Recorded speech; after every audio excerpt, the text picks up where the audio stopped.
Nagsama-sama ang mga regional political parties ng BARMM, civil society organizations, media, AFP at PNP sa inorganisan na forum ng Westminster Foundation for Democracy. Tema ng pagpupulong, Safeguarding the Bangsamoro Votes vis-a-vis Protecting the Election Defenders. I-detalye mo, Jehana Ahmad. And this is the first support nila sa Philippines through in supporting the democratic stability of the Bangsamoro transition government. So we are very pleased and honored. Nasa pangatlong running 3 years na po, but it started I think immediately when the BTA started.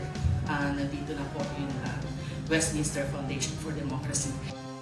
Nagsama-sama ang mga regional political parties ng BARM, civil society organizations, media, AFP at PNP sa inorganisa na forum ng Westminster Foundation for Democracy araw ng Linggo sa Taguig City.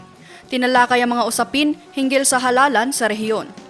Very important sa pagbuo ng isang autonomous government, ang Bangsamoro Autonomous Region Muslim Mindanao, na naniniwala na yung layunin natin ng pagkakaroon ng isang progresibo, genuine autonomy at peaceful na rehiyon ay dapat pinamumunuan ito ng fair, transparent at inklusibong pamamaraan, which can be seen in the integrity of our election process. And this is where the story of the CSOs is very important to be an important component of the narratives of the Bangsamoro.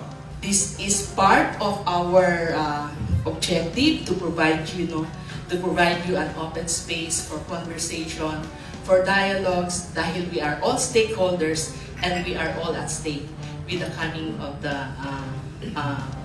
elections in 2025. Yung team po natin, subject matter natin is safeguarding the Bangsamoro votes vis-a-vis protecting the election defenders.